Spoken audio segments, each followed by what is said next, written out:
அவரை எய்த்து போட்டி போட்டாரு 84லயா 86 தெரியல 86 அந்த தேர்தலில் எலியாஸ் போலர் என்ன செய்வாங்க கேட்டீங்கன்னா, நாங்கெல்லாம் சின்ன பையங்க அவருக்காக வேலை செஞ்சுட்டு இருக்கும்போது என்னைய மாதிரி நிறைய மோலாட்ட போய் காசை வாங்கிட்டு பையங்களுக்கு வச்சுருப்பாங்க. இப்போ நான் 5 தேர்தல் நின்னேன். என் காசே கிடையாது. எனக்கு எல்லாரும் எனக்கு உதவி செய்வாங்க. அந்த காசை வச்சு தான் நான் செலவழிப்பேன், வெற்றி பெறுவேன். அதே மாதிரி அந்த நசரங்கிறவர் திராவிட முன்னேற்ற கழகத்து உள்ளவர் 84ல் 86ல் ஒரு ஓட்டுக்கு 10 ரூபாயும் ஒரு அந்தோனியார் பணமும் கொடுத்தாரு வீடு வீடா. ஆனால் வெற்றி பெற்றது எலியாஸ் போலர் அவர்கள். ஏன் சொல்ல வரேன்னா, அன்றைக்கு உள்ள ஆட்களுடைய குணங்களும் மனப்பான்மையும் அவங்களுடைய எண்ணங்களும் பிரதிபலிக்கும். எங்களுடைய தோல்விக்கு அந்த பெரியார்கள் இல்லை. இப்போ அந்த நடந்து முடிந்த உள்ளாட்சி தேர்தலில் என்னுடைய தோல்விக்கு அந்த பெரியார் இல்லை. எல்லாரும் இறந்துட்டாங்க. அந்த பெரியார்கள் இருந்திருப்பாங்கன்னா மற்றவங்களுக்கு சத்தம் போட்டிருப்பாங்க. நீ அவனுக்கு தான் போடணும், அவன் தான் நமக்கு வருவான், அவன் தான் ஜெயிக்கணும், அவன் தான் நமக்கு செய்யணுமாங்க. அந்த மாதிரி பெரியார்கள் முன்னான மாதிரி இல்லை. இன்றைக்கு உள்ள காலங்கள் வேற, அன்றைக்கு உள்ள காலம் வேற. அன்றைக்கு எலியாஸ் போலர் வெற்றி பெற்றாரு.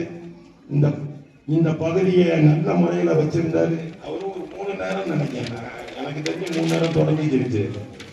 அதுக்கப்புறம் 20 ஆண்டுகளாக உள்ளாட்சி நடைபெறாமல் இருந்தது. 96ல இருந்து நான் அந்த வார கையில் எடுத்து, உங்களுக்கே தெரியும், உங்களுக்கு காசை வாங்கல ஓப்பனாக விடுறேன். எவனாலும் சொல்றான், எந்த மேடைனாலும் என்னுடைய சொந்த காசில் போட்டுதாரா மைக்க கொடுங்க. இதே மக்கள் இல்லை, 2000 மக்கள்னாலும் முன்னுக்குனாலும் பேச சொல்லுங்க.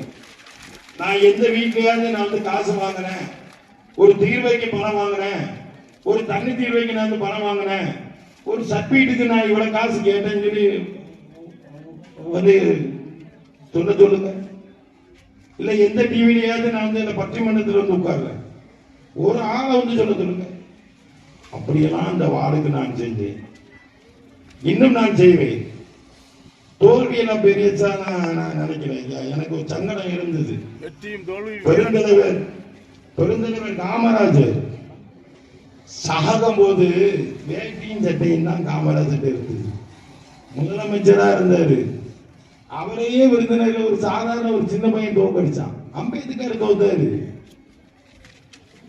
தோல்விங்கிறது பெரிய பெரிய ஒரு விஷயம் கிடையாது. ஆனா சங்கடமா இருக்கும் மனசுல. நம்ம உழைச்ச உழைப்புக்கு நான் பணம் காசை சேர்த்திருந்தா எனக்கு அந்த எண்ணங்கள் வந்திருக்காது.